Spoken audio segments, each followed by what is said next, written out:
É incrível, né? Eu vi vários analistas falarem isso. Pô, o Vasco precisa do Coutinho, depende do Nuno, depende do Piton acertar um cruzamento pro Verratti. É muito pouco.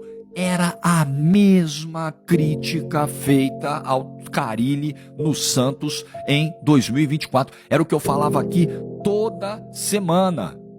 E aí, quando você compara os dois trabalhos e vê que os erros são iguais, você percebe que do lado de cá, pelo menos nesse canal aqui, não tem nada pessoal, não tem perseguição, não tem pilantragem, não tem vagabundagem, tem análise. Tem análise. Tem colegas do Rio de Janeiro hoje apontando falhas do trabalho do Carille que são rigorosamente iguais às do ano passado. Iguais. Então o problema não está em quem critica. Me desculpa, o problema não está do lado de cá. O problema está em quem não corrige as falhas. E tem um trabalho que é avaliado publicamente. E essa avaliação tem que ser correta, tem que ser justa, tem que ser honesta. Ontem a gente viu, com 10 minutos, com 15 minutos de jogo, a gente olhou e falou, meu Deus do céu, como é fraco o Puerto Cabello. Mas muito fraco, muito fraco. O Puerto Cabello é do nível de adversários pequenos que o Vasco enfrentou no Campeonato Carioca. Essa é a base de comparação. Aí eu fiquei pensando, falei, caramba, será que o time reserva do Vasco não seria suficiente para ganhar do Puerto Cabello? Porque não é possível, cara, que o Vasco tenha achado normal abrir mão de um jogo de segunda rodada do Campeonato Brasileiro para descansar, poupar todas as suas energias para pegar a Academia Puerto Cabello. Jogador caindo de bunda no chão, jogador com dificuldade de conduzir a bola, um time fraco, normal, gente, normal. Se os venezuelanos que jogam a Libertadores, né, que estão no topo, Tátira, que foi o campeão, o Carabobo, são desse nível aí, imagina os da Sula, são piores.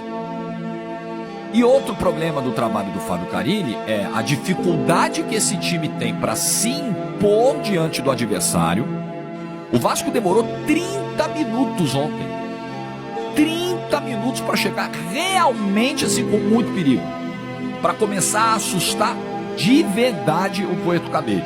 Teve lance de cabeça com o Verratti, sempre o Verratti no comecinho do jogo, antes dos 15. Teve outro com o Lemos aos 19. Mas é depois dos 30 que a coisa começa. Tem a cabeçada do Coutinho, que o goleiro dos caras faz milagre, né? Tem uma outra chance e depois o gol do Verratti no final.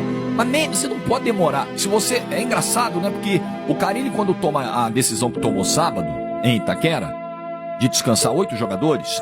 Ele tá trazendo a pressão pra ele no jogo seguinte do time arrebentar. Então é o seguinte, você vai descansar todo mundo pra pegar o Puerto Cabello, que não é nada demais, mas porque você tá dando um peso grande pra esse jogo. Então o seu time vai entrar com a faca no dente. E não foi isso que a gente viu. Não foi isso que a gente viu. 30 minutos de um Vasco com posse. Você viu aí no número do Flash Score que ele teve mais posse, mas criar mesmo assim, perigo, volume, vão pra dentro dos caras. Não, e é uma característica do trabalho do Fábio Carille. É um time que tem dificuldades para se impor, que depende de individualidades. No Santos era assim, era o Guilherme pegando uma bola e resolvendo, era o Otero fazendo um gol de bola parada, e no Vasco é assim, é o Verratti resolvendo dentro da área. Eu acho muito pouco. Essa é a grande crítica que eu tenho ao trabalho do Fábio Carille. É o trabalho que vi sendo desenvolvido no Santos e o trabalho que vejo no Vasco agora. É um time que, óbvio, você não vai esperar show, espetáculo, mas é um time que pode jogar mais. E outro problema, é um time que faz 1-0 e muitas vezes para. E o Vasco no segundo tempo ficou tomando ameaçinho, sustinho, tensão do Puerto Cabello, porque não matou o jogo, não mata o jogo. É uma dificuldade para matar o jogo. Aí o torcedor foi lá, xingou, reclamou, mandou o Carille para aquele lugar, né? Aí o Carille vem com o Lloyd no segundo tempo, sabe? Pô, aí o Lloyd tá com a bola, perde a bola, o Lloyd andando. Aí vem o camarada, toma a bola do Lloyd como se estivesse tomando um doce de uma criança. Aí, corre, meu amigo, volta para marcar o camarada. Aí baixa o braço. Aí é difícil. As decisões também. Aí você vai me dizer, poxa, mas é o que o Carille tem no elenco. Mas são decisões que o treinador toma. Você muitas vezes escala. Tem jogadores melhores, né? Tem decisões melhores que você pode tomar. E o Fábio Carille insiste, né, em algumas coisas que claramente não dão certo. Não dá para você enfrentar o Puerto Cabello dentro de casa e não conseguir controlar o jogo durante os 90 minutos. Eu sei que é difícil você jogar 90 minutos numa mesma intensidade. Você não encontra isso no Vasco do Carille, nem contra o Puerto Cabello, nem contra o Corinthians, nem contra o Santos, nem contra o Estudiantes, o Boca, com o Real Madrid, com ninguém, você não encontra. O Vasco não tem esse nível de controle dos jogos. E o Santos do Carille do ano passado sofria do mesmo problema. Amigão, você é o líder, você é o comandante. Teu time está sendo vaiado, teu time está sendo pressionado, a vaia está em você, encara. Ué, você é o comandante, amigo, você tem que encarar de peito aberto. Não deve ser nada agradável, realmente não deve ser nada agradável. Mas é a vida do treinador, é a vida do líder.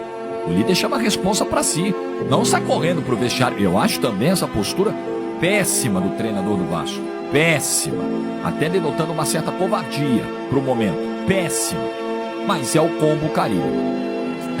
Eu acho que o nível de pressão tá gigante. Eu acho que o Carille hoje, ele é um técnico demitido no cargo, que ainda está no cargo e que a gente só precisa ver em que data ele vai cair. Porque é um trabalho que não avança e que não dá margem para avanço.